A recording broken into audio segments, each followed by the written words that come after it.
Hello everyone. Before we start, make sure to like and subscribe to the channel and leave a comment with where you're from and what time you're watching. That way, YouTube will keep showing you stories just like this one. Now let's begin.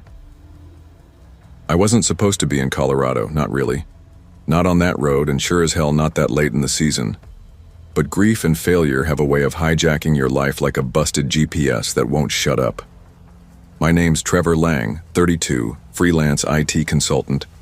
At least I was before I lost 3 clients in 4 months, torched my savings, and signed divorce papers in a Denver courtroom while a judge with dead eyes looked like he'd rather be anywhere but there. I started driving on a Monday. No destination, no playlist, just the hum of tires and a cold front rolling in from the northwest. Familiar exits blurred past, ignored. I ate a gas station burrito in Craig around 2, then pushed on. Past Steamboat Springs, I shut off my phone and tossed it in the glove box. Told myself it was freedom. Truth? It was running. By 9 p.m., snow was falling light as ash, and I hadn't seen another car in half an hour. Just me, endless highway, pine trees crowding the edges, headlights carving tunnels through the dark. I almost turned back. That's when I noticed it, the same car that had been behind me earlier. A blue Chevy Suburban. Old. Faded plates. Keeping distance. Not close, not gone. Just there. And then I saw it. A neon sign bleeding dim light through the trees. Pine Creek Motel. 2 stories. Vacancy sign stuttering like it was dying. Reception booth lit by a single yellowed bulb behind filthy glass. I nearly passed it. But my phone was dead. My tank low, and my head thick with exhaustion. I pulled in. Lot had 4 spots, 2 buried in snow, 1 empty, 1 occupied by the Suburban. Parked, engine off. Windows fogged. I stepped out, snow crunching, and rapped on the reception glass. An old man with hollow cheeks and cataract eyes slid the window open. Silent. "Got a room?" I asked. He nodded. "Refunds?" "No, cash only." 48. Room 207, last one upstairs. Far end. Heater's loud. I frowned. "No problem." Handed him 2 20s, a 10. He slid me a metal key with a cracked plastic tag. No ID, no name, no receipt, just a grunt. Inside, the room reeked of wet carpet and rust. The bed sagged, TV dead, bathroom door with no lock. I tossed my bag down, kept my shoes on, sat on the bed. Silence pressed hard. Then, tapping, slow. 4 knocks on the wall behind the bed. Tap, tap, pause, tap. I froze, tilted my head. Not the heater. Too clean. Too human. I stood, opened the door, checked the hall. Empty. Dead quiet. I almost laughed it off until I saw the latch. It wasn't set. I always set it. Divorce made me paranoid about locks. I checked them twice, 3 times. Ritual, safety, and yet unlatched. My chest tightened. I locked it again, wedged the chair under the knob, sat back down. Every nerve on fire. That's when the paper slid under the door. No sound, just a note. I picked it up. "You should have kept driving." I stared, heart thudding like it wanted out. 1 minute passed. 2. No shadows under the door. No steps. Just the hum of the heater, the groan of wood. My phone. Dead. Room phone. Static. No dial tone. I yanked the cord. Useless. Peephole clear. Hallway still. But then I remembered. The SUV. I peeled back the curtain. Lot was dark. Vacancy light flickering indecisive. The Suburban was no longer in its spot. Now it crouched behind the dumpster. A figure sat in the driver's seat. Still. Watching. The lamp flickered once. Dimmed. Came back. The hallway lights outside went black. Then, the doorknob rattled. Once. Twice. Beep. Like a card reader. Another beep. My blood iced. I backed toward the bathroom. No weapon. No hanger worth swinging. Laptop bag on the floor. Useless. The knob jiggled again, harder. Then stillness. I didn't wait. I grabbed the bag, crawled to the window, wrenched the sticky latch open. Climbed out, legs scraping raw against the sill, dropped into snow, hard. Knees screamed. I didn't care. I didn't run for the lot. I bolted for the trees behind the building. Branches clawed my face. Wind kicked up, snow blinding. My breath came ragged, clouds tearing from my mouth. That's when I saw it, a shed, wooden, small, hidden in the dark. I yanked the door, ducked inside, slammed it shut, and pressed my back to the wall. I sat in the dark, every nerve straining. Footsteps crunched outside the shed, slow, measured, then silence. A faint jingle of metal. Keys, maybe. My lungs locked. I clamped a hand over my mouth and didn't move. The steps passed, fading into the snow. Minutes dragged, or maybe longer. Then headlights cut through the trees, harsh and blinding. An engine growled low. The Suburban fishtailed once on the ice before tearing away, taillights swallowed by the storm. I stayed frozen until the cold numbed my fingers, until the dark felt thicker than air.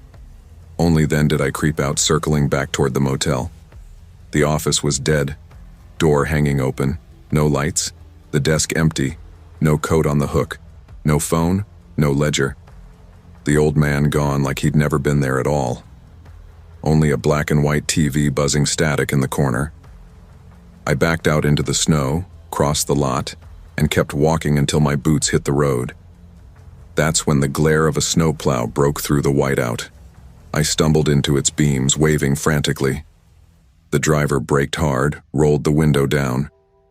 "You all right, man?" "No," I rasped. "I need help." His name was Eli. Mid-50s, heavy set, kind eyes behind tired lids. He pulled me into the cab, blasted the heat, listened as I spilled everything in broken pieces. The SUV, the note, the lock, the tapping. He kept flicking glances at me, like weighing whether I was crazy or just shattered. Didn't matter, he called the sheriff anyway.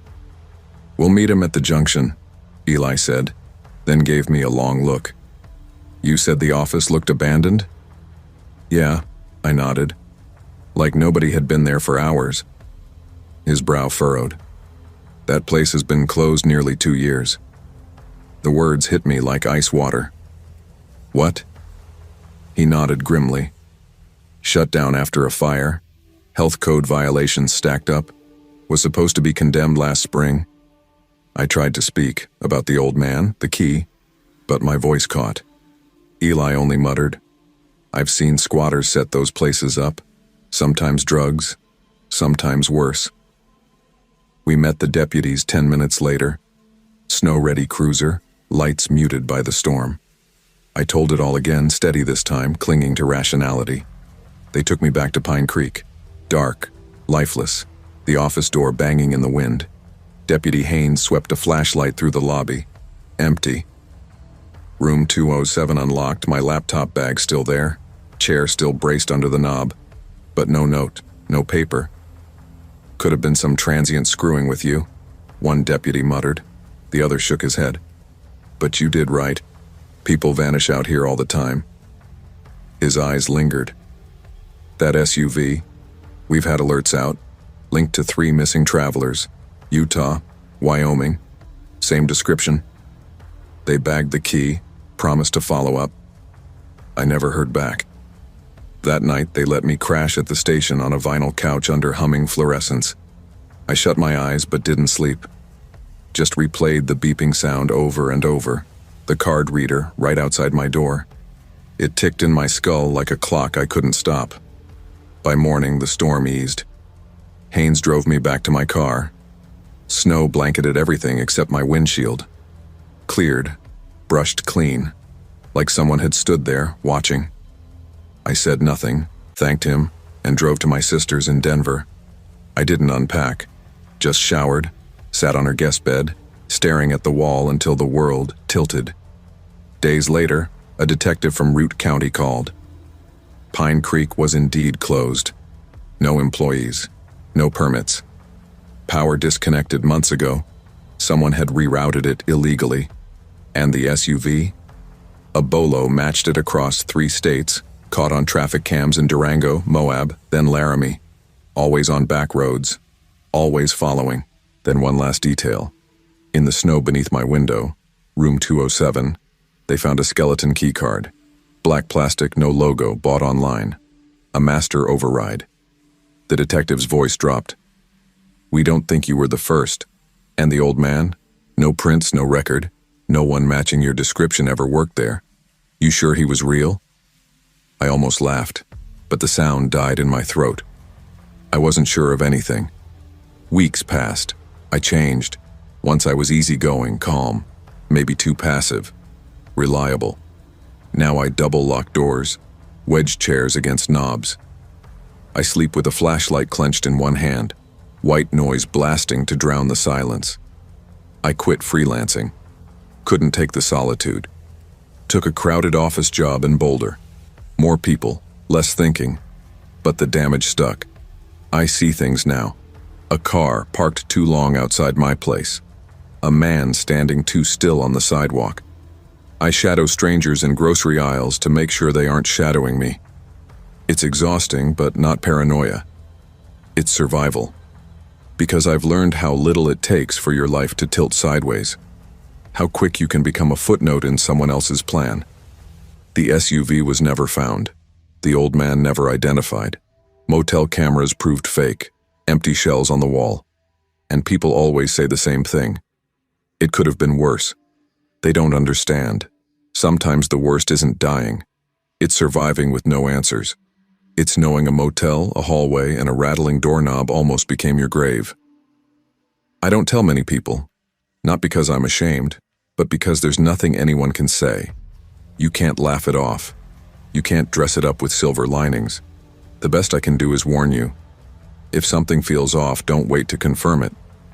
Don't mistake instinct for paranoia.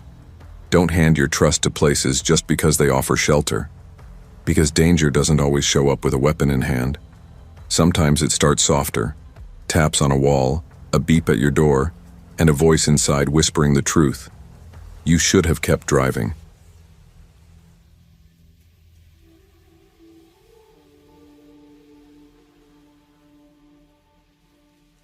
I moved to Greystone, Wyoming without a word to anyone.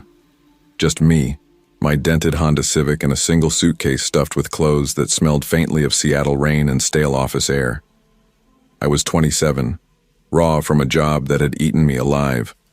A boss who sang my praises during meetings only to strip me down in private until my bones rattled with self-doubt. I told myself I needed quiet, something stripped down, something no one would care to ruin. That's when I found the posting. Front desk receptionist, Maple Rest Motel. Small town, steady paycheck, and a one-bedroom apartment above the lobby included. It sounded plain, almost boring, but that was exactly what I craved. A lifeline disguised as routine. The first night soothed me.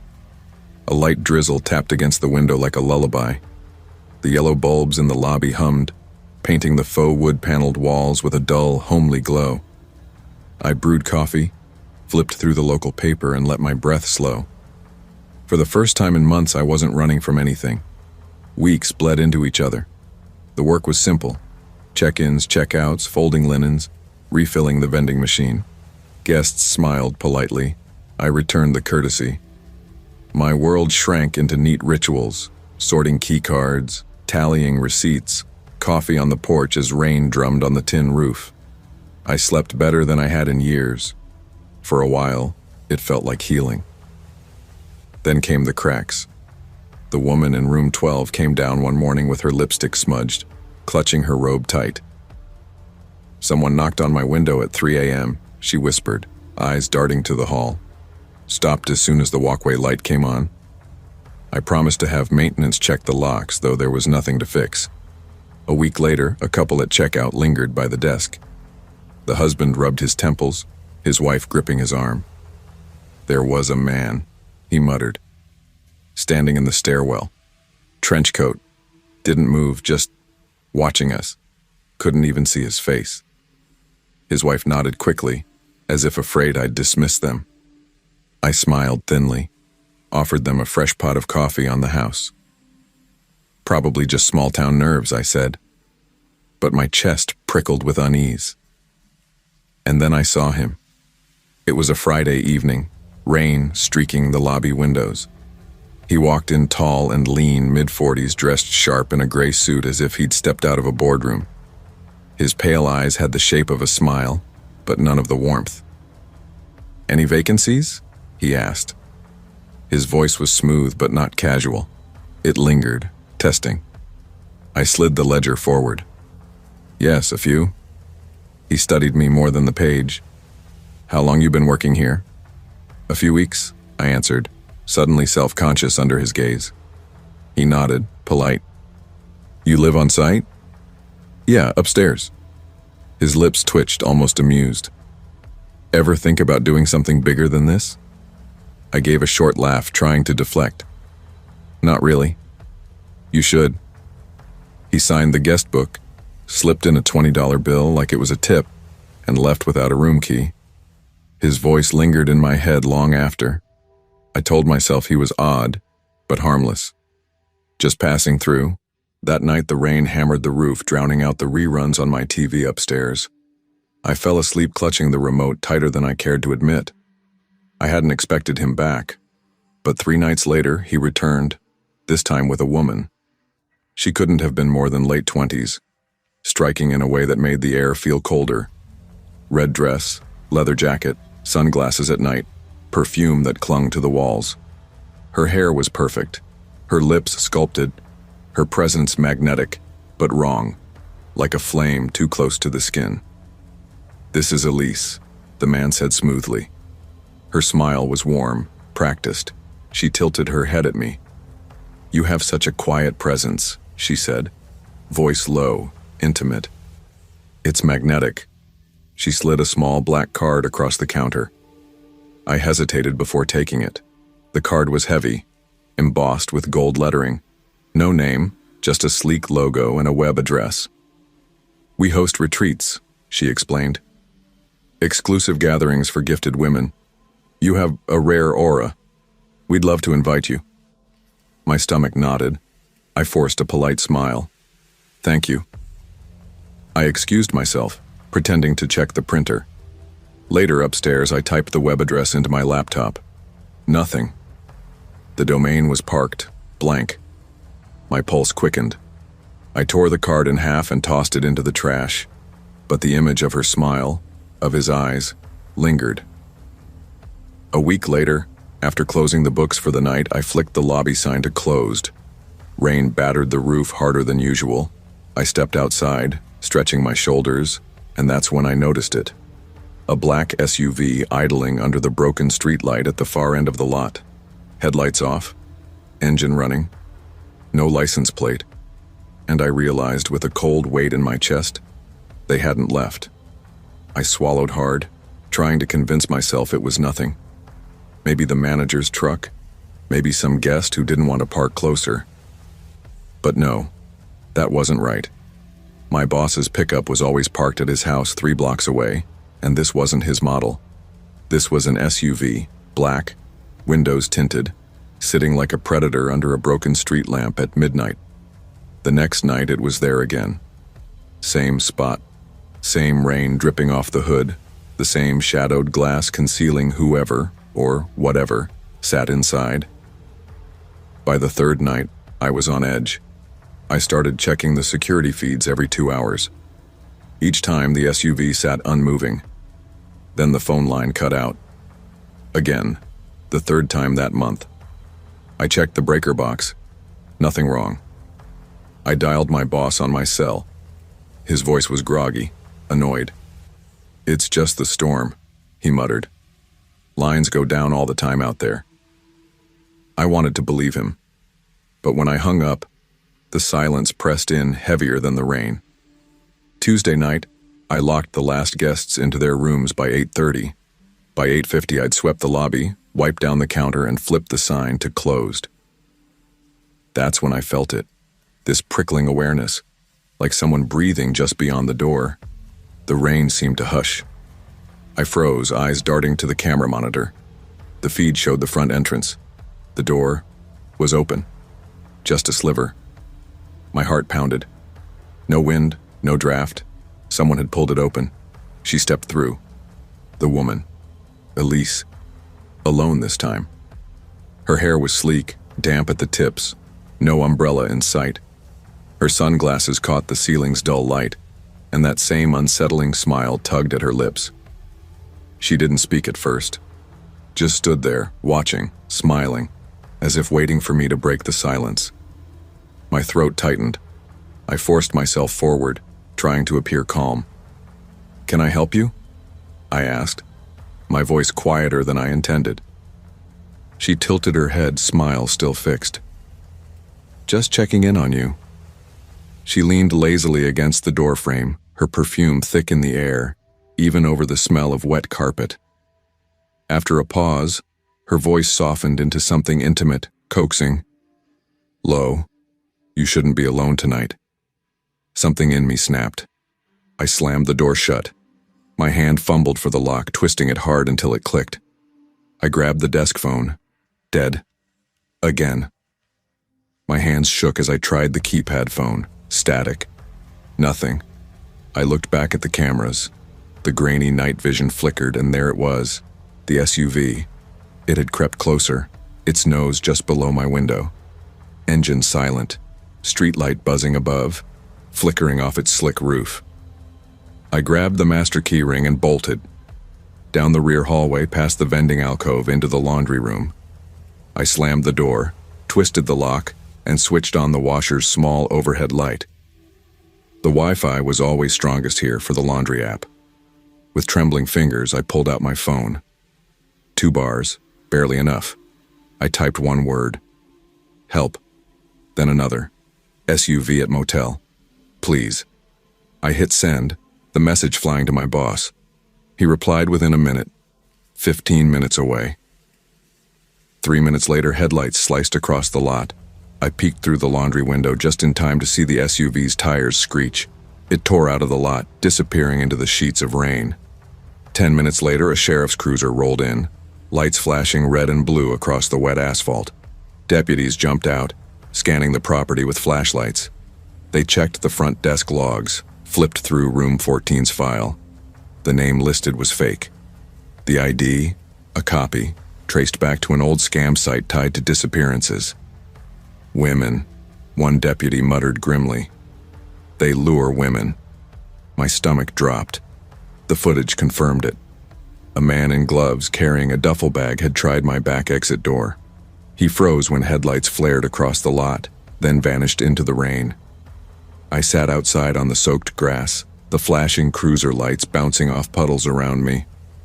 Rainwater trickled down my neck, mixing with tears I didn't notice until my hands started shaking too hard to wipe them away. The deputies flanked me, their radios crackling, but all I could hear was the echo of her voice. You shouldn't be alone tonight. I was lucky. Too lucky. They drove me home afterward, sat me down in my kitchen until my breathing slowed. I wrote everything down, hands still trembling. 1 week later, I quit. Packed my bags, left Greystone behind, and landed in Salt Lake City. Now when it rains, I take long drives. Not to escape, but to remind myself.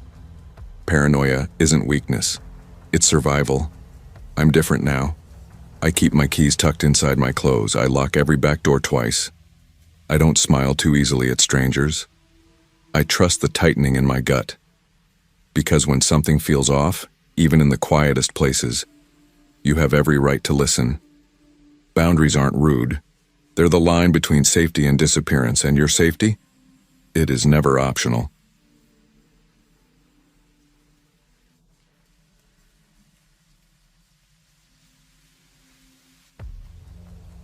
My name's Lucas Marin, 29, born and raised under the blistering sun of Phoenix, Arizona. Up until a couple of months ago, I'd have told you I had it figured out. Nothing fancy, just the kind of steady life you don't question.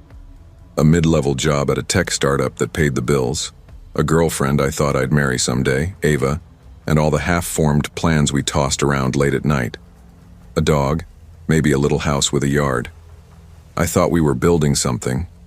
Then it all unraveled in weeks. The company folded without warning. A bland mass email cut half of us loose in a single line. Ava stuck it out for a while, but I could see her pulling back. She said I'd changed. Maybe I had. Maybe losing everything made me short, bitter, harder to be around. Either way, a week later she was gone too. Packed her half of the closet, left her key on the counter, and didn't look back. So I did what people do when there's nothing left to hold them. I threw my life into the back of my Honda Civic, a duffel of clothes, my computer tower, a few framed photos I couldn't leave behind, the sneakers worn down at the soles but too familiar to toss, and a shoebox of things Ava didn't bother to reclaim. Austin, Texas became the plan. A friend had a couch and maybe a job lead. Not glamorous, but at least it was forward. By the time I hit Sierra Blanca, I'd been on the road almost 13 hours straight. The desert blurred into sameness. Dry wind clawing at the car, the horizon rolling on forever, anonymous and merciless. My back ached from the seat. My phone was down to 3%, glowing like a dying ember, and the sky above had gone navy blue without a single star showing. I couldn't tell where I was anymore. I just knew I needed to stop. That's when I spotted it. A rust-bitten sign leaning over the road, neon tubes, sputtering Desert Lantern Lodge in faded red. I didn't think. I just pulled in. The lot was cracked asphalt, weeds growing up through the seams, and nearly empty.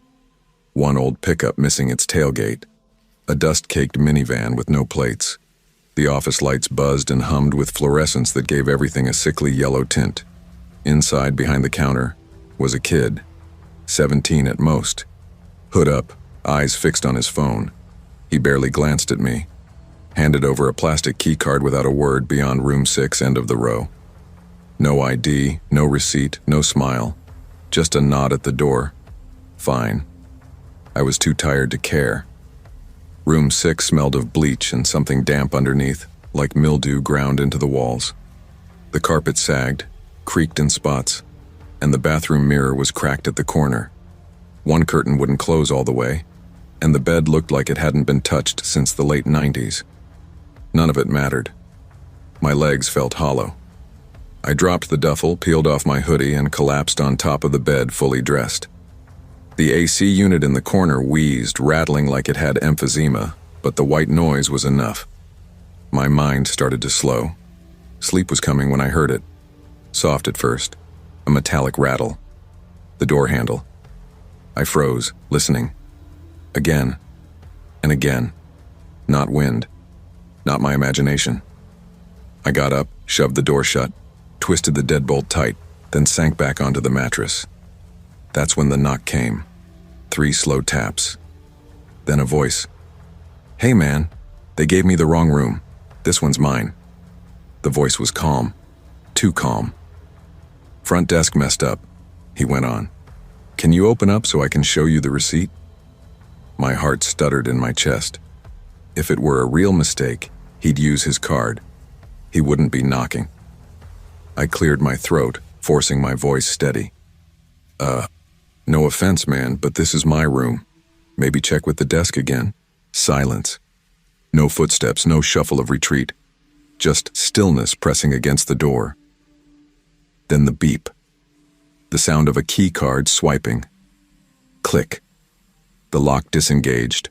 Only the deadbolt held. Panic surged. I lunged forward, shoved the dresser, rickety and uneven, against the door with my shoulder. The frame rattled as the man pushed from the other side.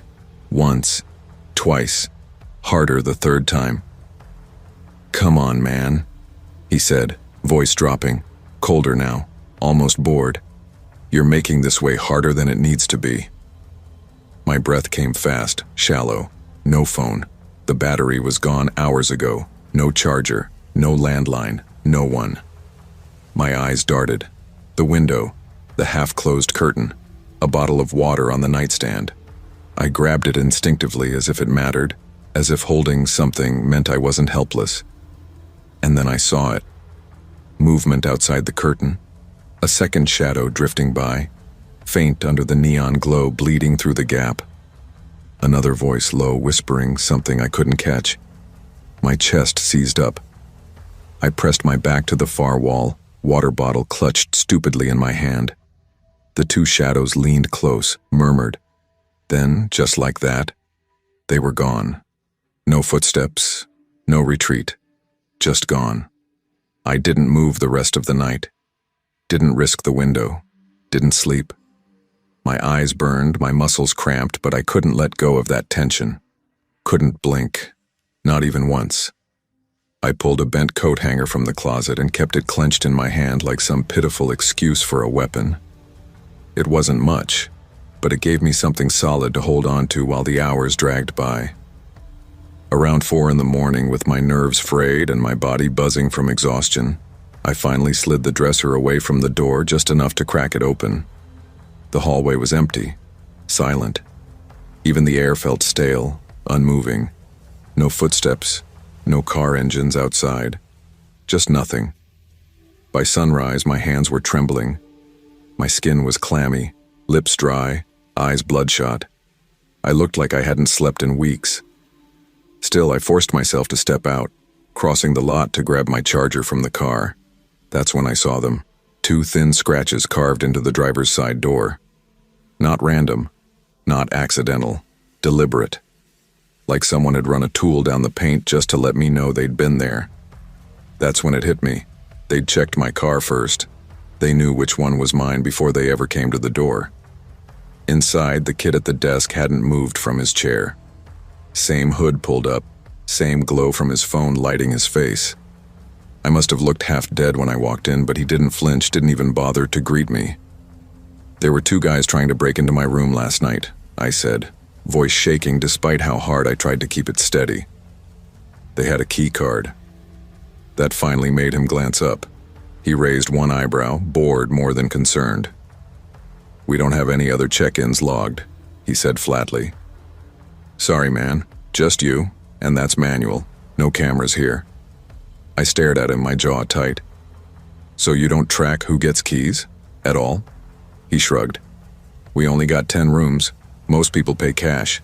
It's not that kind of place." No apology, no concern. Just a shrug, like what I'd said didn't matter. Later that day, I stopped at a tiny sheriff's office off the highway and filed a report. The officer on duty, an older man with deep creases across his sunburned face, listened while I laid it all out. His eyes were steady, but his tone was casual. "Could have been a crime of opportunity," he said when I finished. "You mentioned boxes in your car?" "Yeah," I answered. "Couple from work. My old company badge was on one." He nodded. "That'll do it. They probably saw the name, picked your room. Could have cloned the card reader or paid off the desk kid to hand them one. Happens more than you'd think. No forced entry means no burglary. With a working card, it's trespassing at best. And since they didn't get inside, technically that's just attempted." Attempted. That was the word he left me with, as if that distinction made the fear any less real. I walked out of that station feeling worse than I had going in. No closure. No sense of safety. Just emptiness, and the weight of knowing those men were still out there. I didn't eat that day. I just drove. Straight to Austin, white-knuckled on the wheel, every box in the back tied down tight, every gas stop calculated, every motel I passed ignored. Mark's couch became my landing pad for a few weeks. Eventually, I picked up a job at a downtown content agency. Not exciting, but steady. I found an apartment on the 2nd floor of a complex with bright security lights and cameras that never blinked. But the fear, that stayed.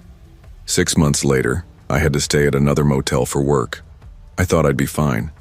I wasn't. I jammed a chair under the doorknob, locked everything 3 times, memorized the exit routes, left my phone charging on the nightstand within arm's reach. And I didn't sleep a damn minute. People hear this kind of story and always say the same thing. That wouldn't happen to me. I'd be smarter. I wouldn't open the door. But that's the problem. It's not about smarts. It's about luck, timing, and how far someone else is willing to go. The men in Sierra Blanca weren't random drifters. They knew my name. They picked my room. They had a working key. They didn't just stumble across my car by chance. They had tools, a plan, and the nerve to carry it out. The only reason I'm still here to tell this is because that bolt held. That cheap piece of metal saved my life. I never got closure. The cops never found anyone. The kid at the motel swore he hadn't given out a second card. I stopped pressing. I told myself I'd moved on. But I hadn't. Not really. Now I never book ground floor rooms. I charge my phone in the car, bring the charger inside every night. I travel with a door wedge, even in upscale hotels. Trust costs too much now. There's a difference between fear and awareness. Fear freezes you. Awareness sharpens you. That night gave me the difference. I don't remember it with anger anymore, but with clarity. A reminder of how fragile we are when we assume the world works the way it should. When we assume someone knocking means they belong there. When we assume a key card means it's theirs. Not every knock is innocent. Not every mistake is a mix-up. Trust your instincts. Your body knows before your brain does. In the wrong hands, access is power. And survival. Survival depends on what you do in those moments when no one else is watching.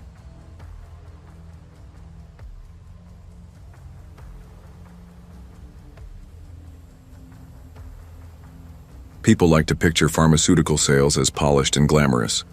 Business class flights, hotel upgrades, power suits, cocktails at rooftop bars. The reality is nothing like that. Most of it is cheap motels with buzzing neon signs, long days shuffling through spreadsheets, and endless hours trying to persuade overworked doctors to give a new cholesterol drug a shot. I've been at it nearly 12 years. I'm good at it too. I know how to gauge a room, when to smile without overdoing it, how to slip past a receptionist with just enough charm to leave a sample kit on someone's desk. I used to enjoy it, the rhythm of the road, the illusion of freedom, but everything shifts once you become a mom. I used to pack light, just a roller bag, laptop, and a practiced smile. Now the heaviest thing I carry isn't luggage, it's guilt. My name's Mara Dweet. I'm 38, based out of Buffalo, and the mother of a curious 6-year-old boy named Jonah. My husband, Evan, holds the line back home while I cross state after state. He's steady in a way I'm still learning to be. No guilt trips, no resentment, even when I miss things that matter. Jonah's school recital, parent-teacher night, Saturday pancakes, all the moments that collect quietly into a childhood. The trip to Langston was supposed to be routine. Early fall, trees still green but the air sharp enough to sting your lungs. My route that week took me through Ontario, small towns, rural clinics, and slow hospitals where everyone knows everyone else's birthday, and new prescriptions take months to gain traction. Monday morning, I flew out of Buffalo, connected through Toronto, and boarded a puddle jumper to Langston. On the flight, I sat beside a man in his 40s, introduced himself as Grant, said he was in medical devices, orthopedics, if I remember right. He was tall, salt and pepper hair combed neatly back, clean nails, a soft, measured voice. Professional but not slick, just enough polish to make you trust him. We talked business. Nothing flirty, no undertones. He handed me a card and I gave him my work one. Always my work one. I'm careful like that. We even laughed about how rare it is these days to sit beside someone normal on a flight. When the plane touched down, we wished each other luck and went separate ways. That night I checked into the Hollow Pines Motel, one of those roadside places with fake pine paneling, buzzing lights, and carpet that felt sticky even through your socks. My company always booked cheap. I'd stayed in worse. I set my samples out on the bedspread, propped up my phone, and FaceTimed Evan and Jonah. Jonah held up a crayon drawing of a lion, grinning like he'd just discovered fire. Evan steadied the phone with one hand, stirring a pot with the other. I could hear the faint clatter of pans. We talked groceries, Jonah's bedtime, the week ahead. Simple, domestic things. It felt grounding. Warm. For a moment, I let myself believe I could balance both lives. It didn't last. By 10:20, I was already in pajamas, brushing my teeth under the dim bathroom light when the motel phone rang. A sharp, old-fashioned trill. I froze with the toothbrush in my mouth, toothpaste foaming on my tongue. No one ever called those rooms. I figured it was a wrong number. Hello? My voice was muffled. A young woman's voice, polite but unsure, came through the line. "Hi, ma'am. Sorry to bother you. We just wanted to confirm. Your husband is here at the desk. He says he's surprising you and asked for a copy of your key." My hand stopped mid-motion, toothbrush hanging in the air. My stomach plunged. "I'm sorry, my husband is in Buffalo. Who exactly is down there?" There was a pause, some whispering off receiver. Then the clerk again, nervous. Tall gentleman. Said his name is Mr. Dwight. He gave your room number. Said he wanted to surprise you. He mentioned the name Evan." Every hair on my body lifted. My skin prickled cold. "I don't know who that is," I said sharply. "Do not give him a key, do you understand me? Do not give him a key." "Yes, ma'am. Understood." I slammed the receiver down, hands shaking, and fumbled for my cell. My fingers slipped on the screen as I called Evan. He answered on the second ring. The video feed opened and I saw our kitchen. The microwave clock glowing, Evan in a faded t-shirt, Jonah's drawing still in his hand. "Hey babe, everything okay?" His brow furrowed. "Someone's pretending to be you," I said, my voice low and tight. "What? What do you mean?" "He's at the front desk. Said he's my husband. He knew your name, Evan. He knew you." Evan's face went pale. "What the hell? Are you safe? Do you want me to call the police?" "I'm going downstairs." "Mara, wait, don't go alone." Evan's voice crackled through the phone, but I was already pulling on my jacket, shoving my arms through the sleeves like they weighed 100 pounds. My flat slapped against the carpet as I walked. My stomach twisted, hands shaking so badly I almost dropped the phone. I held it tight, like it might protect me. The lobby smelled faintly of bleach and burnt coffee. He was already there. Grant, from the plane, standing casually near the front desk, hands sunk into his coat pockets like this was a planned reunion, not an ambush. When his eyes met mine, he smiled. An easy, practiced smile, like we were old friends who'd agreed to meet for a drink. "Hey," he said lightly. "I hope this isn't too weird." I stopped dead, my shoes rooted to the ugly motel carpet. The girl behind the counter glanced nervously between us, lips pressed into a thin line. "What are you doing here?" My voice cracked, clipped too short. It didn't sound like me at all. He tilted his head, expression smooth. "I just thought we hit it off on the plane. Figured maybe it'd be nice to have a drink. Talk a little more. Didn't mean to scare you." "How did you know my last name?" He gave a little shrug, casual. "You said it on the plane." "No, I didn't." His smile widened, like I was teasing him. "Maybe you talk in your sleep," he offered, half joking. "Or lucky guess." I felt myself step back, my heel brushing against the scuffed tile. He didn't move closer. He didn't look nervous either, just calm. Too calm. "Security's on the way," the desk clerk whispered from behind the counter, voice tight. Grant didn't so much as blink. He held my gaze for a long moment, then let out a soft sigh. "Didn't do anything wrong," he said evenly. "Just a friendly visit." Then, without a word more, he turned. No rush, no anger. He slipped out through the glass doors into the night, disappearing into the dark parking lot like he'd rehearsed the exit. The clerk and I stared at the doors long after they shut. Her voice trembled. "Do you want to call the cops?"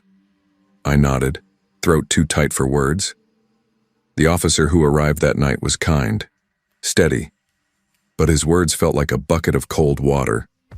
Technically, no crime had been committed. Grant hadn't forced entry. He hadn't touched me. He hadn't raised his voice. Unsettling, the officer called it. They pulled the footage. Grant walking in, empty hands, no bag, no key, no reservation. He hadn't even booked a room. He'd just arrived. Back upstairs, I locked the door, bolted it, dragged the armchair under the knob until it groaned against the carpet, checked the closet twice. My pulse still raced as I noticed his business card lying where I'd left it on the dresser. I picked it up. No company logo, no job title. Just Grant Hensley and a number. I dialed it with a shaking thumb. Disconnected. I slept with the lights on, body rigid under the covers. At 5:45 a.m., a sound pulled me out of shallow sleep, the faint drag of paper sliding across carpet. My chest seized. I stared at the shadow under the door. A folded note had been pushed through. I didn't want to touch it, but my hand moved anyway. The paper was stiff, folded neatly. My breath caught as I opened it. Elegant cursive, precise, the kind no one writes in anymore. You're even more beautiful when you're scared. My hands went cold. I packed in 15 minutes. Didn't shower. Didn't even check the drawers. By 6:15, I was on the road, driving an hour until I reached a city big enough for a high-rise hotel. Keycard elevators, security at the desk. I paid out of pocket. My company could argue about the receipts later. I called my manager and told her the route had to change. I wasn't going back to Langston. Not to any small-town motel. Not for a long time. For months after, I lived differently. Curtains always drawn. Suitcase jammed against the door. Digital business cards only. Never gave out more information than I had to. Not even my last name unless it was unavoidable. Evan was supportive, but it changed him too. He started meeting me halfway on trips, called every night, even when we had nothing to say. Sometimes silence was enough, just knowing someone was on the line. I never saw Grant again. The police never found him. No ID, no hotel record, no prints. It was as if he'd never existed at all, except in my memory. And that note I burned in the sink of the hotel bathroom. People underestimate how much danger hides behind a polite smile. We're trained to believe calm means safe, that friendliness means harmless. But that's exactly how someone like him slips through, by looking like they belong. I still travel for work. Same suitcase, same smile, same pitch. But now I carry something else. A truth I can't unlearn. Danger doesn't always shout. Sometimes it whispers. Sometimes it laughs softly in a hotel lobby, slips a card into your hand with no job title, and waits outside your door with a folded note. Be polite, but be wary. Because not every knock belongs to someone who should be on the other side.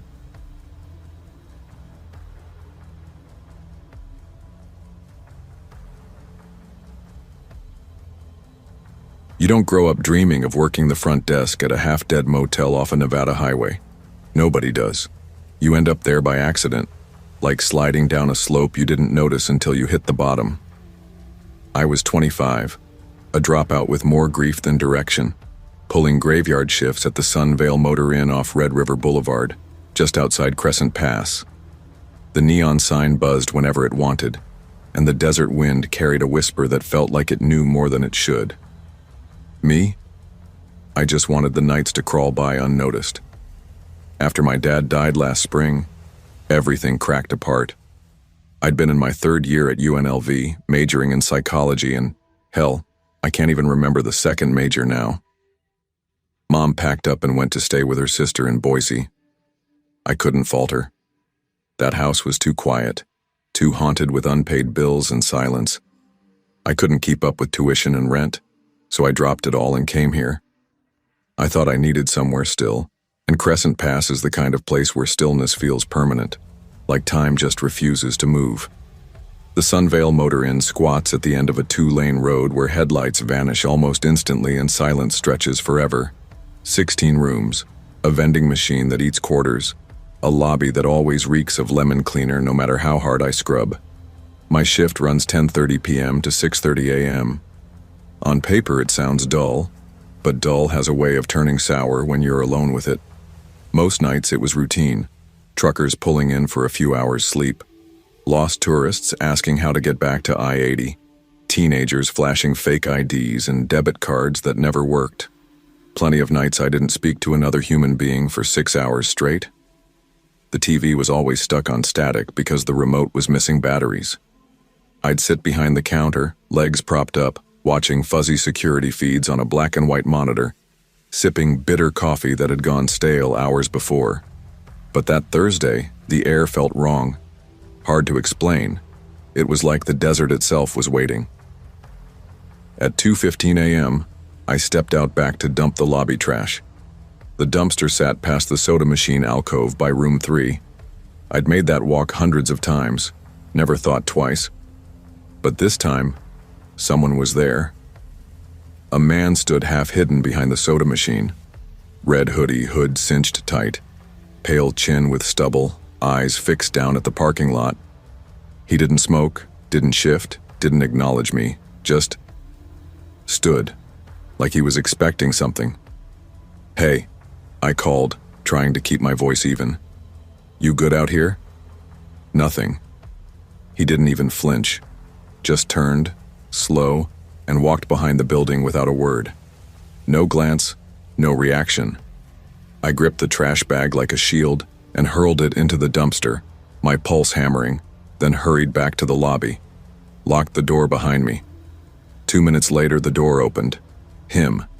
Same hoodie, damp around the collar like sweat.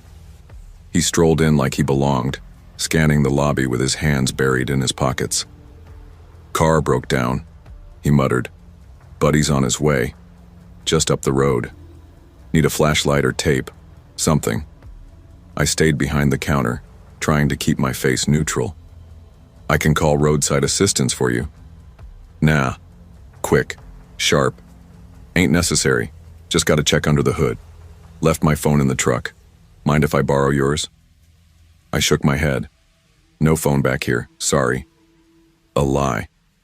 I could feel mine buzzing in my back pocket. "But I can call someone for you." He paused, narrowed his eyes like he was weighing whether to press. Then, on the monitor beside me, camera 2 flickered. It caught something in the parking lot, a second figure crouched by an old brown sedan. Hard to see in the shadows, but his movements were slow, deliberate, like he was waiting for a cue.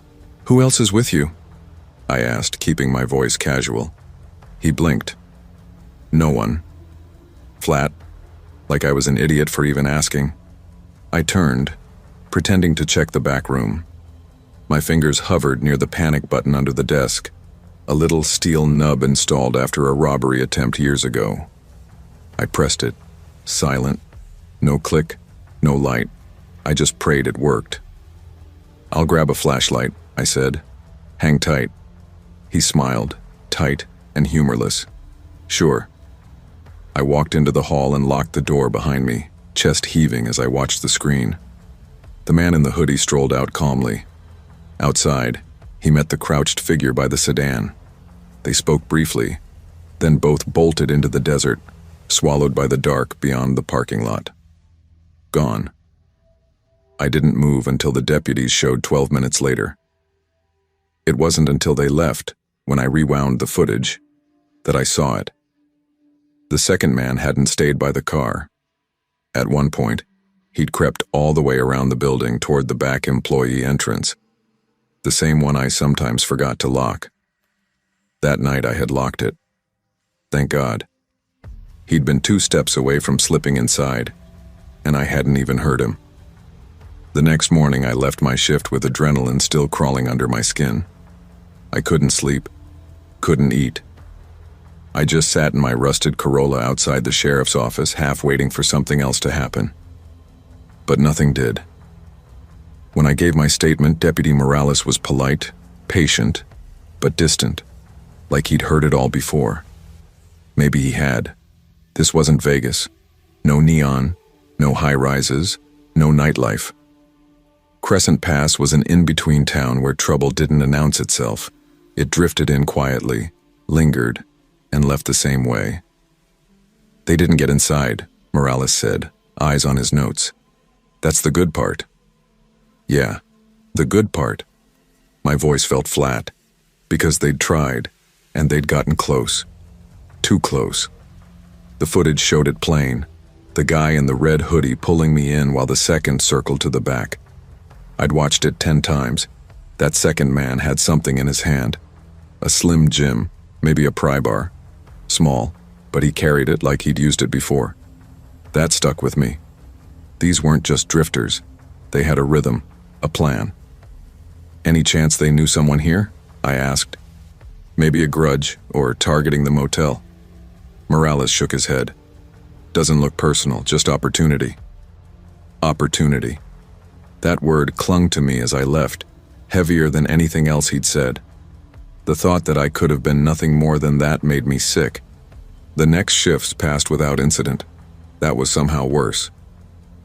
Every creak of the lobby door, every flicker on the monitors, my body tensed like I was about to duck or swing. I started bringing a crowbar, sliding it under the desk. I double-checked locks, sometimes 3 times. Kept the back hallway light on, even though it buzzed hot like a toaster. I let the trash pile up rather than step outside. 3 nights later, a woman showed up with her kid in the middle of a storm. Their car had died a few miles out. The kid was sobbing and she was drenched to the knees, banging on the glass with her palm. I almost didn't open the door. I just stood there, staring at her through the glass, waiting for the trick. It took me too long to believe her. When I finally unlocked it, she gave me a look. Not scared, not angry, just disappointed. Like I'd failed a test I hadn't known I was taking. I gave her towels, tea from the supply cabinet, let them wait in the breakfast room for the tow truck. The boy fell asleep on a bench. She thanked me over and over.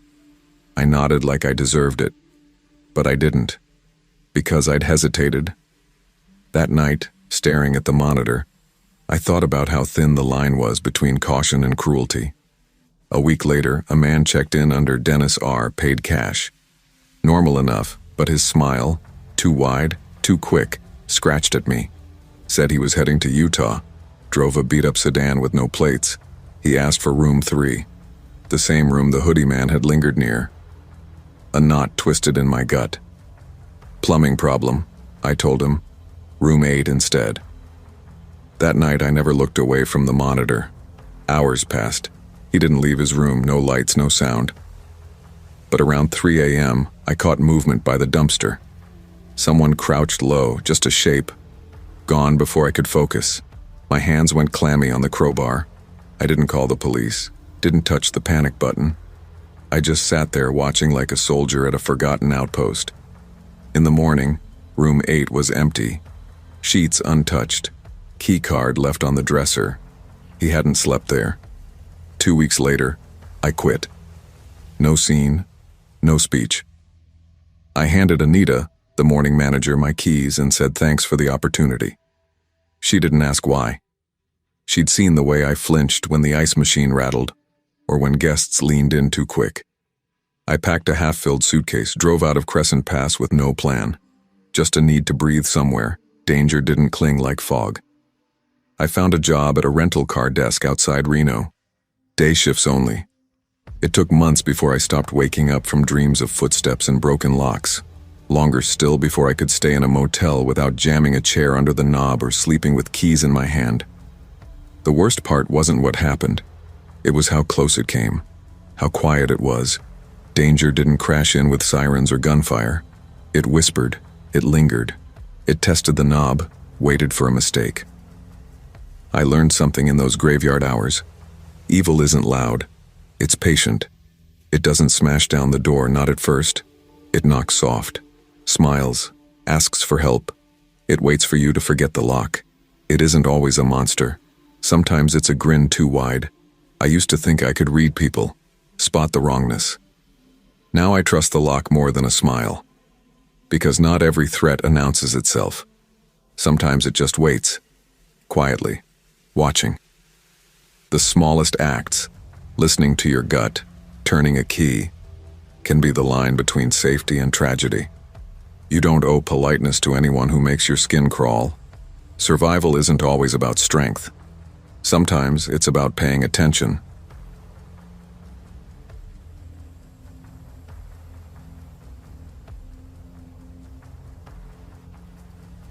Long weekends used to mean something different. Pancakes sizzling on Saturday mornings, towels that smelled like sunscreen, my parents laughing instead of whisper fighting about things I pretended not to hear. But this one felt wrong before it even started. It began with the drive. Ocean Pines was 3 hours from our place in northern Maryland.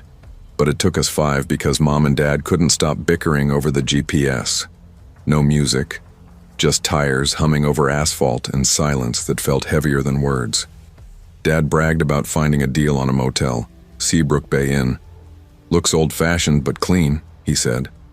Mom just muttered, "Sure, if you like mildew with your discount."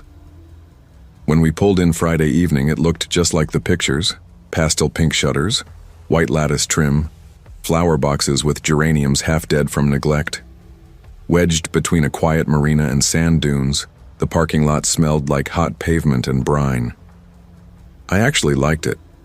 Quieter than Baltimore, calmer, at least outside the car. Our room was upstairs, 214. Nothing special. 2 queen beds, seashell wallpaper, noisy AC, and that generic beach painting every rental place owns. My bed faced the window overlooking the lot. That first night I stayed up too late, watching headlights glide in and out, guessing which families were really happy and which were just playing the part. Saturday morning I went down for breakfast alone. Mom and Dad were still out cold from all their fake cheer at dinner. The breakfast room smelled like burnt toast, mini cereal boxes, juice that tasted like water with orange dye. I sat by the window. That's when I saw him, in the corner. Blue windbreaker, black travel mug clutched like it held his secrets. He looked ordinary enough, like a tired coach or someone's uncle. But the second I sat down, his eyes locked on me. Not a passing glance, a stare. Flat, heavy. I shifted, dug at my phone, forced myself to chew. Every time I looked up, his eyes were still on me. No blink, no smile. Just watching. I shoved down the cereal, barely tasting it, and slipped out fast. When I told Mom, she didn't even look up from her coffee. Some loner. Ignore him. I didn't argue, but something in me tightened. That afternoon, I met Haley. She was 2 doors down with her stepmom and little brother. 16 too, sharp-tongued, same playlists, same exhaustion with parents. We spent the day swimming, then later at the Neon Arcade, laughing over claw machines and bad pizza. For a while, I forgot. Until we got back. He was there, leaning on the vending machine by the stairwell, windbreaker zipped, mug in hand. His gaze found me before I hit the top step. Just that stare. Still. Haley noticed. "Is that the guy I saw near the pool?" she whispered. I nodded. Neither of us said more. That night I triple-locked the door, wedged a chair under the knob, kept my phone close. Not terrified, but nowhere near calm. Around 11:50 it came. 3 knocks. Soft, patient, like someone sure they'd be let in. My chest froze. I sat in the dark, hearing the tick of the clock, waves faint beyond the dunes. The pause after the first knock was worse than the knock itself. Slowly, I crept to the peephole, pulse pounding. Him. The man. He wasn't in his windbreaker. He wore a Seabrook Bay robe, not the kind stacked in our closet.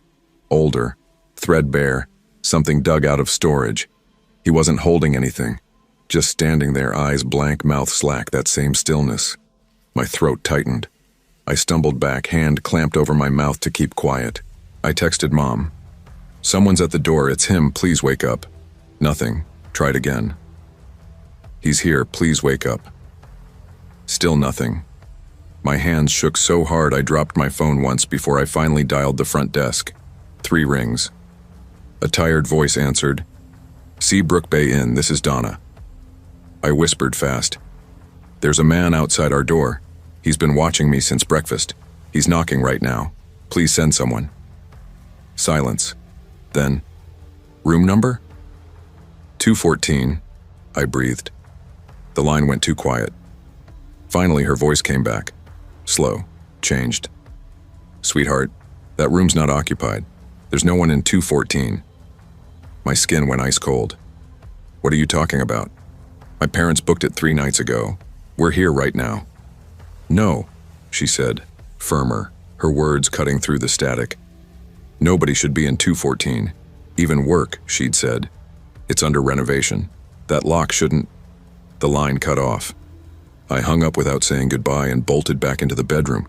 My legs shook so hard I almost fell, chest caving like there wasn't enough air in the room. I didn't care if I scared them. I grabbed my parents, shaking them awake, voice cracking into a near scream. "Dad, Mom, he's at the door right now, he's..." My dad shot upright, instincts on fire. He didn't hesitate, didn't even think. He yanked the door open like he was daring the nightmare to be real. And it was. The man stood there, calm, patient, but now he was holding a key card between two fingers. "Hey!" my dad roared, lunging. He tackled the man into the hallway with a thud that shook the wall. Harmon didn't fight, didn't yell, just went down flat on his back, staring at the ceiling as if it were nothing. It felt like forever before motel staff and the police arrived, but the report said under 15 minutes. By 12:20 a.m., he was cuffed on the curb. Daniel Elroy Harmon, late 40s, his face as empty as when he'd first knocked. They questioned us separately. My mom clung to me, trying to explain through trembling breaths, but she kept glancing my way like even she couldn't process that this was happening. My dad couldn't stop pacing, fists tight, like one wrong word would set him off. Donna from the desk arrived wrapped in a cardigan, pale and shaking. "I don't understand how he got into 214, she whispered over and over. "It's not on the board. That lock was supposed to be disabled until the drywall was finished." Two officers went down the hall. When they opened the utility closet, the whole night shifted from frightening to nauseating. Inside was a makeshift nest, an old blanket, empty energy drink cans, a burner phone, 2 staff-coded key cards, and a black duffel bag. Inside the bag, women's clothes, teen sizes, dirty, worn. Haley's mom screamed when she saw them the next morning. Turns out Harmon had checked in 2 days earlier using a stolen ID, belonging to a contractor who'd done plumbing work at the inn months back. During the day, he'd dressed in stolen housekeeping clothes, carrying towels and a robe so he looked like staff or a guest. No one questioned him. He walked the property like he belonged. His phone was worse. Dozens of photos. Some of Haley. Some of me. One in the breakfast lounge. One by the pool. One zoomed in through our window from the lot. That one made me gag. He'd been watching, waiting. 2 whole days. None of us slept after that. The police left before dawn, but Mom refused to stay another second. We packed in half an hour and left as the sky turned pink over the dunes. Haley's family left too. We didn't say much, but Haley looked at me, steady and certain. "You're not crazy. I saw him too." That saved me more than anything. The drive home was silent. Then Mom whispered, almost to herself, "You were right to lock the door." That first week back, I couldn't sleep unless every light burned. I checked the closet, the hallway, the locks, over and over. I'd stare at the window, waiting for a shadow that never came but felt like it could. Nightmares started. Always the same knock. Always at 11:50. Sometimes it was his face at the peephole. Sometimes worse, my own reflection, wearing that robe, calm and patient, waiting to be let in. Therapy helped, sort of. Gave me words like trauma response and hypervigilance. Gave me a place to retell it until I could breathe again. I still don't sleep easily, but I understand now. And I know it wasn't my fault. Not for smiling politely that first morning. Not for ignoring the knot in my stomach. Not for staying in the room my parents chose. Not for being a girl in a place where danger wasn't supposed to exist. We never went on another trip that summer. I didn't want to. Now when someone says they feel uncomfortable, I believe them. Doesn't matter if it sounds dramatic or if there's no proof. Your gut knows. I trust mine now, every time. I still think about him sometimes, not daily, but enough. A knock at night, even the neighbor dropping a package, still makes me freeze for a beat.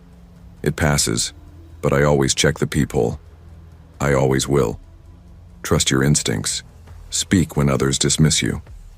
In a world that trains us to be polite, it's okay to be loud about your fear. It might save your life.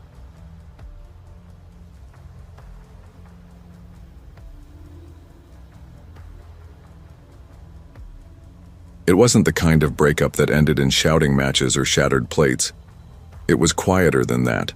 The kind of ending where the silences stretch too long and conversations taper into nothing.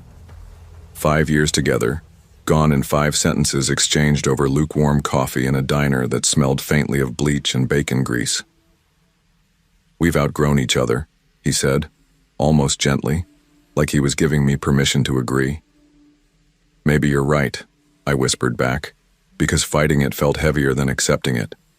That was 3 weeks ago. Since then, I'd been keeping myself stitched together with cheap boxed wine and deadlines I couldn't force myself to meet. My apartment felt like a waiting room I couldn't leave. So when I booked a solo road trip, it wasn't about escape so much as excavation, trying to dig back to who I had been before him. I packed light. A couple of old novels, a notebook, a playlist filled with sad songs that only made me feel hollow in the right way, and the promise of Oregon's empty back roads. The Riverbend View Motel called to me because it looked like the kind of place that didn't ask questions. Just 6 squat rooms pressed between 2 forested hills outside Milton. No front desk, no concierge, just a glitchy website, a credit card form, and a confirmation email that read, "Your key will be taped to the front door." When I pulled in just after 6 in the evening, drizzle clung to the trees like sweat. The motel was even smaller than its photos. 1 gravel lot, 1 office cabin, 6 pale green doors, their paint curled and chipped at the bottoms. Room 4 had an envelope taped to the frame, my name written in dull pencil. Inside, the key slid against my palm, a little too cold. The room itself was clean enough. Bed made with thin sheets, a nightstand, a tiny desk, and no TV, which suited me fine. I unpacked slowly, stacking books on the desk, lit a candle I'd brought from home, and brewed tea from the complimentary stash, dusty packets of chamomile and oolong. The steam smelled faintly metallic, but it was warm, and that was enough. That's when I texted Tom White. We'd met online 3 weeks ago, through some dating site that bragged about being different. No swiping, no gimmicks, just long profiles and book recommendations. His bio said he liked Wendell Berry and grilled cheese sandwiches. The photos were grainy, shot in low golden light, mostly outdoors, always alone. That solitude was what drew me in.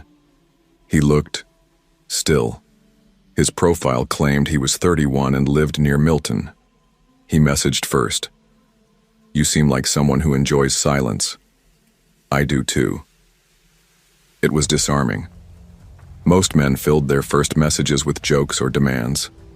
Tom's words felt careful, like someone setting a fragile object on a shelf.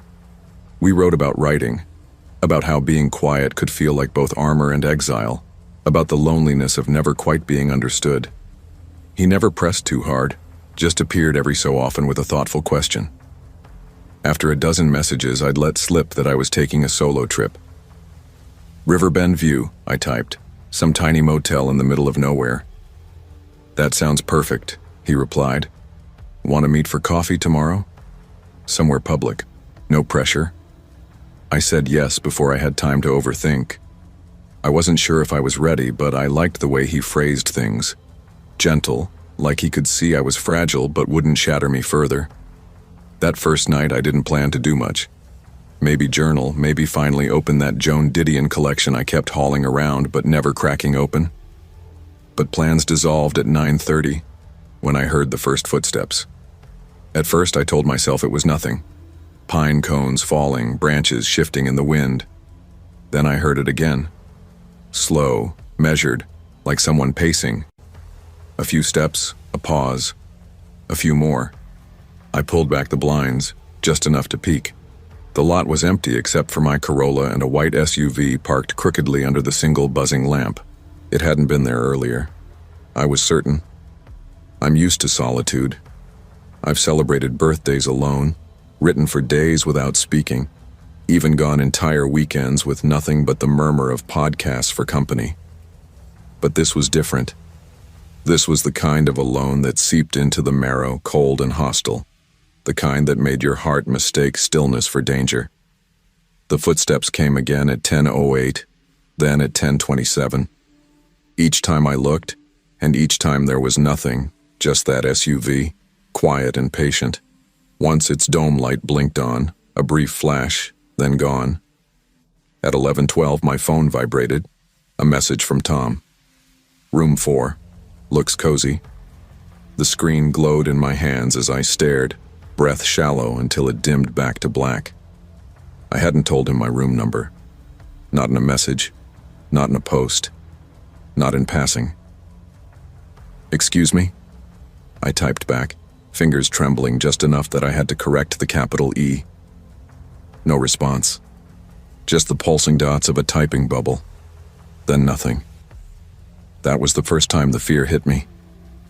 Not nerves, not the shaky adrenaline of a first meeting. Real fear. The kind that makes your body feel too tight for your skin, like you might crawl out of yourself if you could. I switched off the lamp, crouched by the window, and pulled the curtains just enough to see. The SUV's driver's side door hung open. Empty. The lot looked swallowed by trees and fog, the buzzing porch light painting everything in a sick yellow haze. I wasn't staying. Not there. Not in that room. I grabbed my bag, shoved my laptop, wallet, charger, anything that mattered, into the front seat of my car. Milton wasn't far. I'd park at a diner, sleep in a booth or a lit-up lot if I had to. Even a chain motel behind bulletproof glass sounded safer than this. When I opened the door, I almost stepped on it. A note, folded cleanly in half, resting on the doormat like it had been waiting. I froze. Didn't pick it up. I didn't need to. Scrawled across the outside in pen, "I think we're past coffee now." No scream tore out, no curse. I just moved, fast. I slid into the driver's seat, slammed the locks down before I even jammed the key in the ignition. Gravel spat under the tires as I reversed too quickly, crunching up onto the curb. My hands shook so hard the wheel felt slippery. I didn't check the mirrors, didn't look back. But as I tore past the office, I saw it. The building that had been dark when I checked in now glowed soft yellow from inside. And behind the front desk, someone, a man. He just stood there staring out through the glass at me. At first, my brain refused to process. Then the recognition hit, sharp and wrong. Tom, the plaid shirt, the narrow nose, the same angles of the man in those grainy profile photos. Except, not. Older, 15 pounds heavier, gray threaded through his hair where it should have been brown. A version of himself that didn't match the still, solitary stranger I'd come to know, like he was playing himself. But not well. He didn't move, didn't lift a hand, just watched as I peeled out, headlights cutting across Hollow Point Road until the motel disappeared behind the trees. I drove blind with panic until Milton's lights appeared, pulled into a 24-hour diner and parked. I stayed there, seatbelt still on, engine dead, watching the dark bleed into morning. I didn't eat, didn't move, just sat there, hollow, thinking about how close I'd been. At 7 a.m., I returned with 2 deputies from the Milton Sheriff's Department. They weren't dismissive, at least, but their tone carried that professional flatness, like they were balancing between concern and resignation. The SUV was gone. The note? Gone. The office dark again, locked tight. Room 4 looked untouched. No sign anyone but me had entered. They walked the perimeter, shone flashlights into the tree line, scribbled in their pads. They took my statement, told me to forward the screenshots of Tom's messages. I did. But when I opened the app again, his profile was gone. No username, no photos, no thread of our conversations. Just a gray box in my inbox that read, "User has deactivated or been removed." I called the motel's number. It rang 5 times, then dropped to a full voicemail box. The website still worked, still had the same stock image of smiling pine trees, and the same tagline promising peace and privacy. But when I checked my account, my reservation had disappeared. Like I'd never been there. Weeks later, I found out Riverbend View had changed hands 6 months before. The new owner ran everything online. No staff on site, no cameras. Just an old lockbox system with recycled key codes. No one had updated the access to room 4 in over a year, meaning anyone who had ever stayed there could still get in. I don't know who Tom was. Don't know if he'd stayed there before or if he hacked his way into the system. But I know this. He knew exactly where I was. He knew my room. And he didn't just want coffee. Now, every motel I book, I ask a question no one expects. When were the locks last changed? Because the quietest places aren't always the safest. And in a world where digital ghosts can follow you into real life, instincts aren't paranoia. They're survival.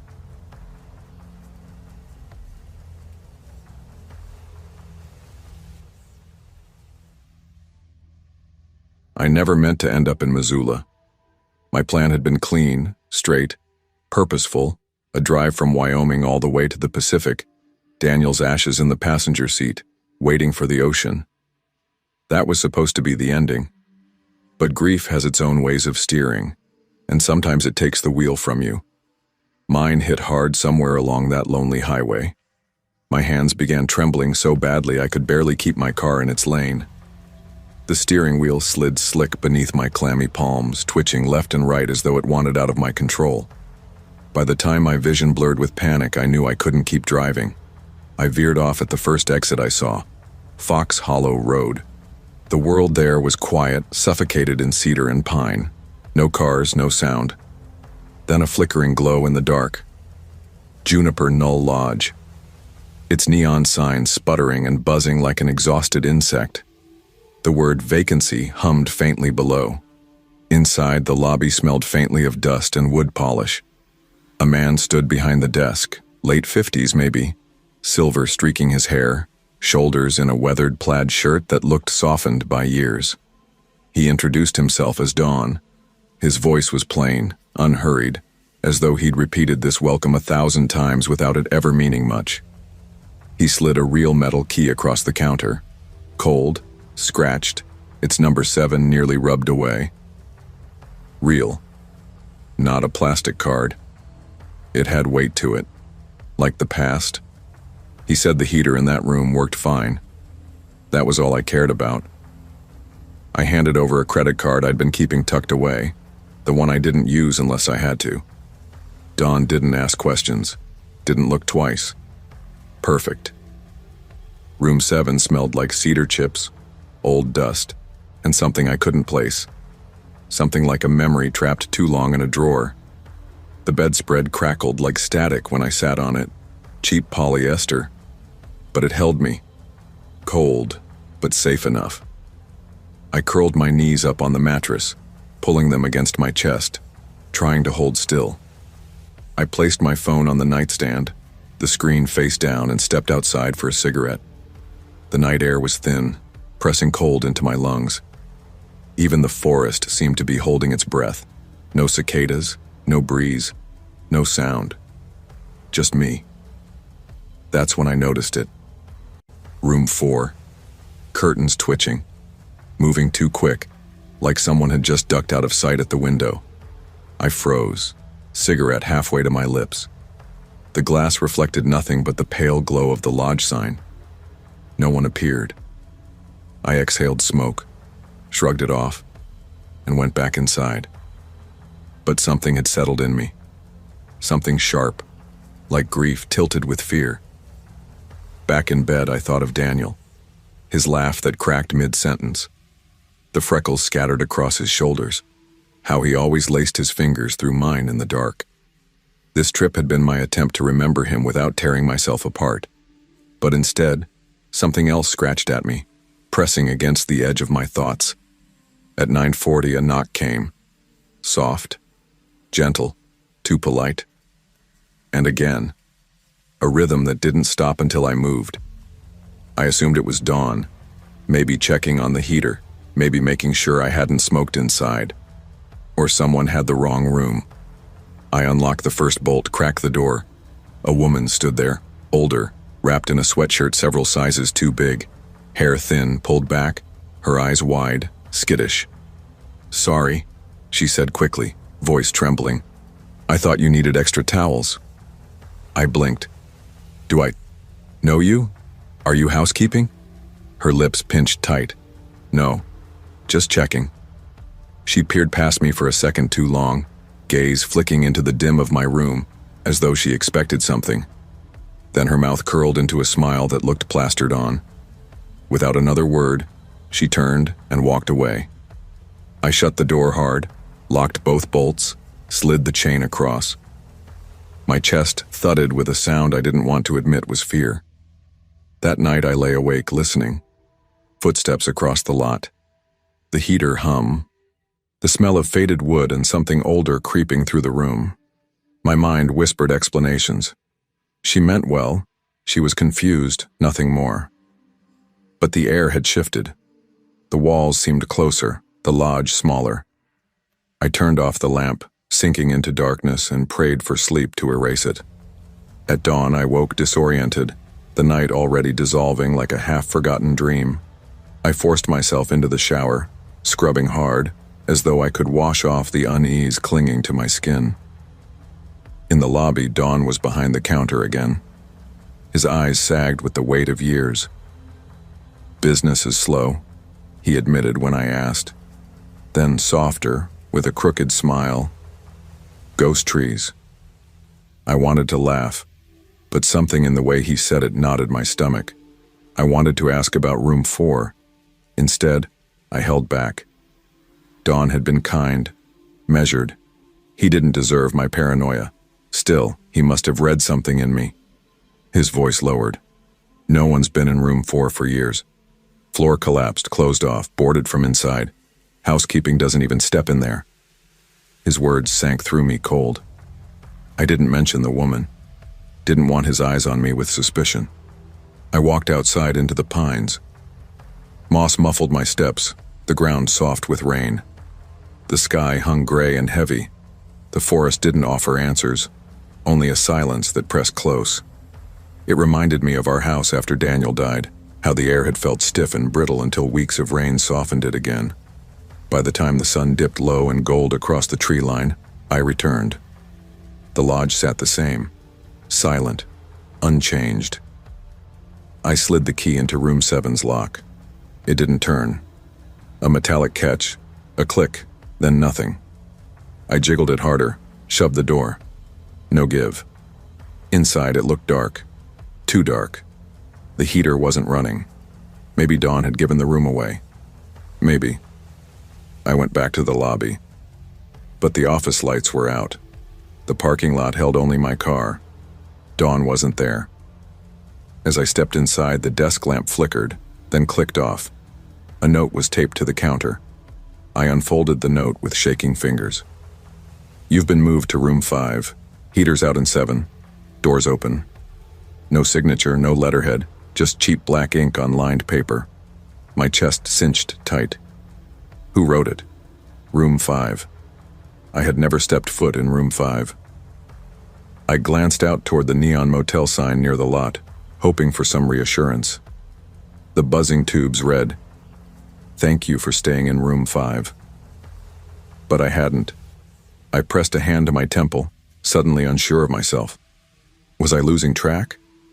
Was grief scrambling me again? I walked back to 7, heart pounding like I was about to break into my own life. The door stood open. Inside, my suitcase gaped, unzipped. My phone was gone, my journal, the socks I wore on flights. Gone. Not stolen in the usual sense, just taken, lifted out of my life like offerings. I couldn't stay another second. My instincts screamed louder than logic. I bolted, no packing, no second thoughts. My heels whispered fast across the pavement. I threw myself into the car, the seatbelt clattering uselessly as I sped away. I didn't breathe until the gas light blinked yellow. Only then did I pull into a rest stop, slide down in the seat, and let exhaustion smother me. I cried until my jacket was soaked through. I slept 2 uneasy nights at another motel, one I trusted even less than my own heartbreak. In Missoula, at a quiet cafe, I stirred too much cream into my coffee and dialed Juniper Knoll from a burner phone. Juniper Knoll Lodge. Dawn's voice answered, flat, calm, almost bored. I gripped the phone tighter. "This is Emily. I stayed in room 7. Someone moved my things, left me a note, said I was in 5. A pause. Then his voice. "I never left a note. Never moved you. I never even saw you leave." The calmness in his tone unnerved me more than anger would have. I swallowed. "What about room 4? For a long moment, he said nothing. Then came a sound, a breath caught, then released. Almost like relief. "We closed room 4 10 years ago," he said. "Floor collapsed. Boarded from the inside. No one goes in. No housekeeping. Nobody." My mouth went dry. "Then who was behind the curtains?" I whispered. "Who came to my door?" Silence. Then his voice, softer now, the kind that knows more than it will say. "One's supposed to be in there." That was all. No records. No housekeeping logs. No cameras. Everything at Juniper Knoll was analog. Metal keys on a ring, receipts written in carbon paper. Whoever had left that note hadn't needed the system. They slipped between cracks, behind walls, through places long abandoned. I thought about grief, how it moves the same way, through the spaces we think are sealed, safe, finished. Death doesn't care about locks or collapsed floors. It seeps in. I didn't call the police. What would I report? A missing phone? No fingerprints, no forced entry, a handwritten note from nowhere. Nothing for anyone to pin down. But I made myself a vow. Never again.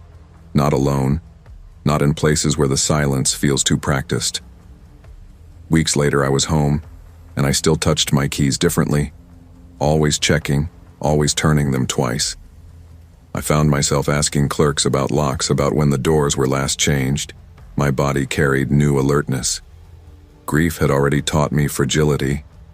Now it was teaching me survival. Floors collapse, walls rot. But you learn where to step. You learn how to patch what you can. Eventually I made it to the coast. I scattered Daniel's ashes where he used to stand with me, laughing against the wind. The tide pulled him out and away. I felt him then, not gone, but released, free. Maybe I was too. Juniper Knoll still has a website. The tagline promises privacy, silence, quiet rooms. I wonder if they ever fixed the boards in room 4, changed the locks, updated the signs. I'll never go back to find out. But sometimes, late at night, I picture those broken floorboards and wonder if something is still there, hidden behind the curtains, living in the dust. I travel differently now. I ask questions I never would have before. When did you last change the locks? Are all rooms really closed? I carry extra batteries. I take photos of hallways, doors, because silence can be borrowed. Rooms can be declared empty, but emptiness is not the same as safety. We give away too much in this digital age. Our room numbers, our check-in times, our coordinates in vague posts.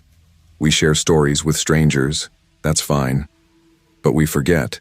Silence has its own dangers, so I remind myself and anyone who listens, be kind, be curious, but be alert. Grief can drive you toward silence, but silence, too, can hold teeth. Empty rooms are not always empty. Protect your space. Question the quiet. Listen to your instincts. Sometimes that's the sound that saves you.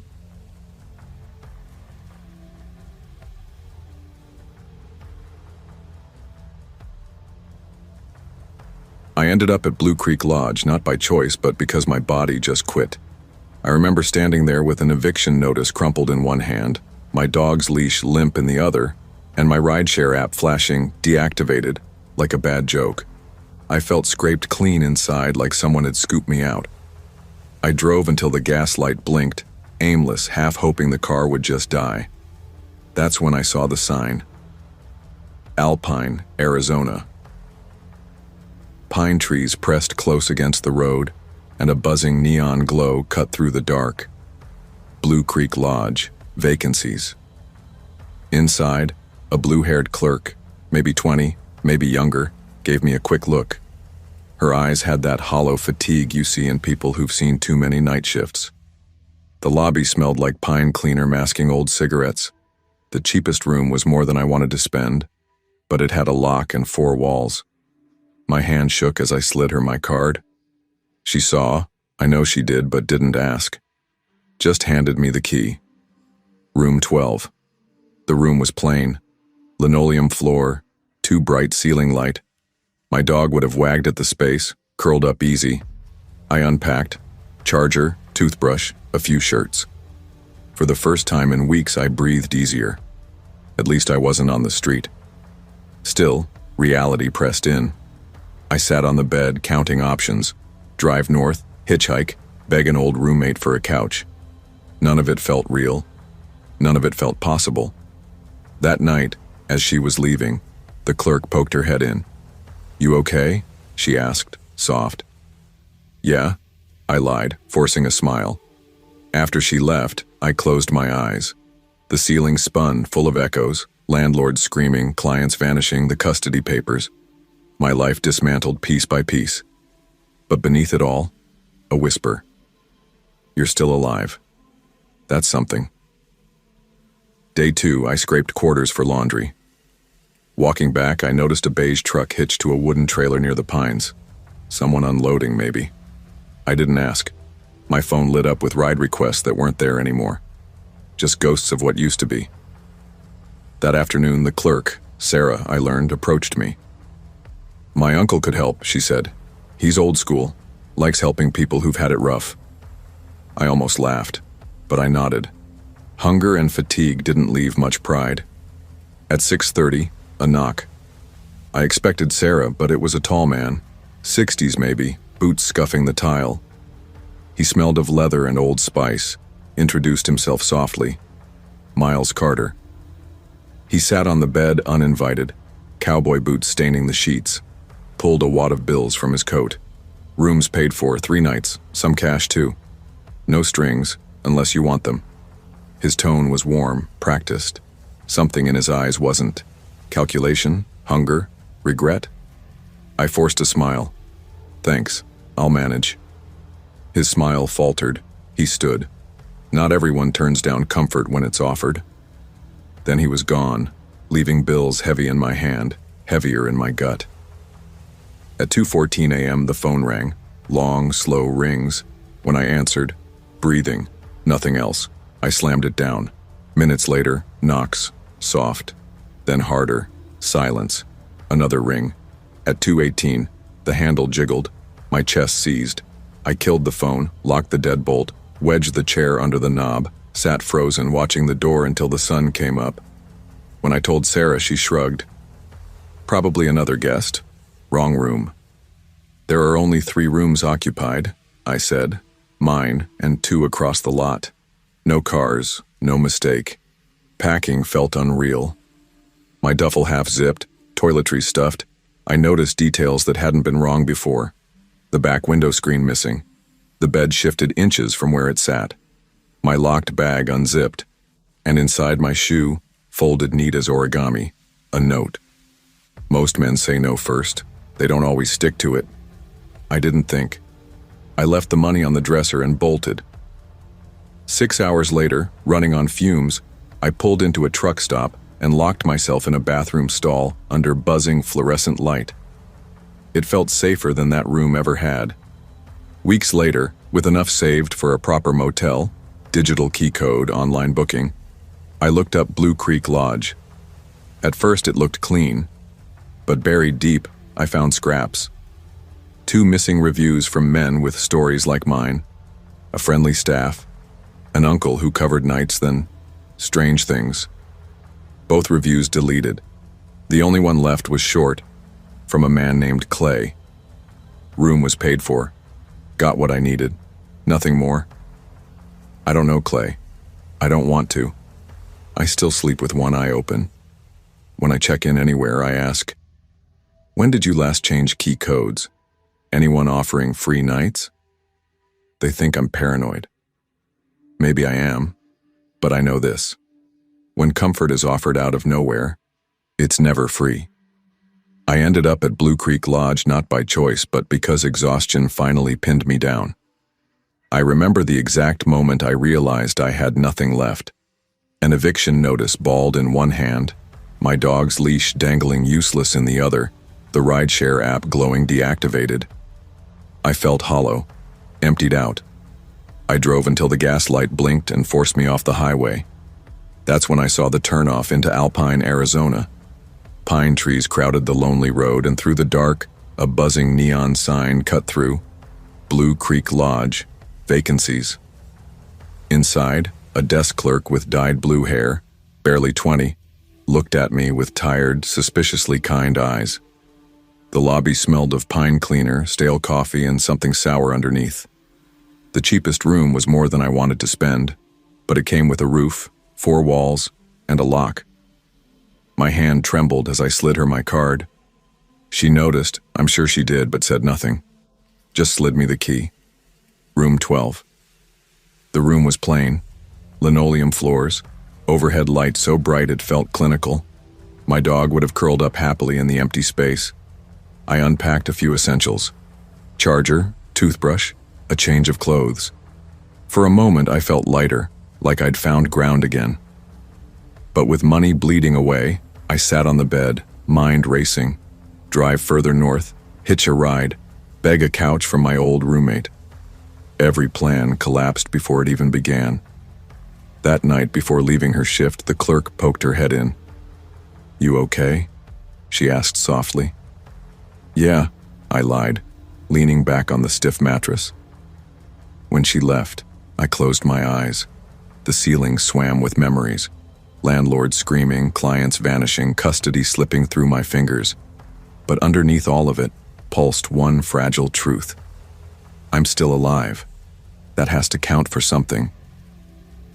Day 2 began with me digging quarters out of my bag for laundry. Outside, a beige truck with a wooden trailer sat parked by the pines. Looked like someone unloading. I didn't ask. My phone buzzed with ride requests I couldn't take anymore, as if mocking me. That afternoon, Sarah, that was her name, approached me again. "My uncle could help," she said. "He's old school, likes giving a hand to folks down on their luck." I almost scoffed, but hunger kept my pride quiet. I nodded. At 6:30 sharp, a knock. I opened the door expecting Sarah. Instead, a tall man stood there, 60s, weathered, boots tapping on the tile.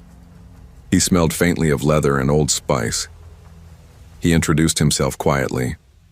Miles Carter. Then, without asking, shuffled inside and perched on the bed, leaving boot marks on the sheets. He pulled a wad of bills from his coat. "Your room's covered. 3 nights. Some cash, too. No strings, unless you want them." His voice was smooth, almost rehearsed, but his eyes betrayed something. Calculation, regret, or hunger.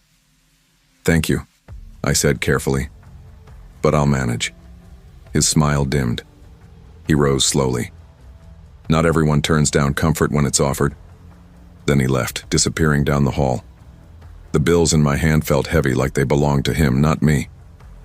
At 2:14 a.m. the room phone rang. Long, dragging rings. I answered, only breathing on the other end. I slammed it down, heart pounding. Minutes later, a knock. Soft, then harder. Silence. Then the handle jiggled. At 2:18, the phone rang again.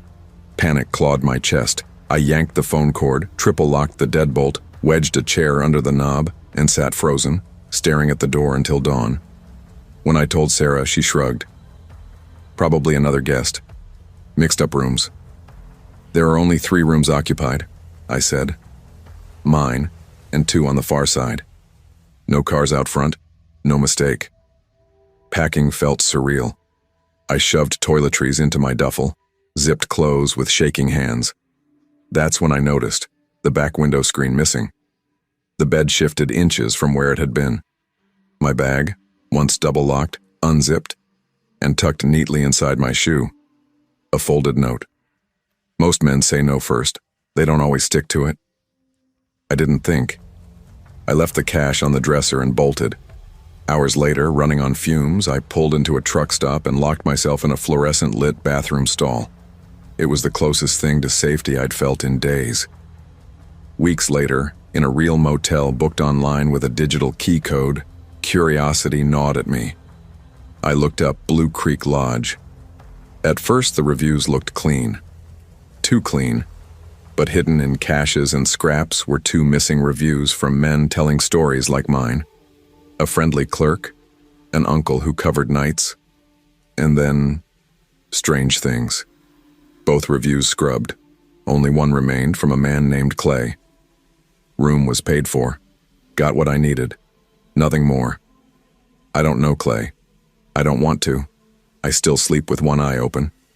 At every check-in I ask, when were the key codes last changed? Anyone offering free stays? They look at me like I'm paranoid. Maybe I am. But here's what I've learned. Comfort offered too easily often hides a hook. Stay sharp. Hard-earned kindness is rare, but no amount of money should cost you your peace or your privacy. Trust your instincts. Not every stranger has pure motives, and every act of generosity may conceal something darker.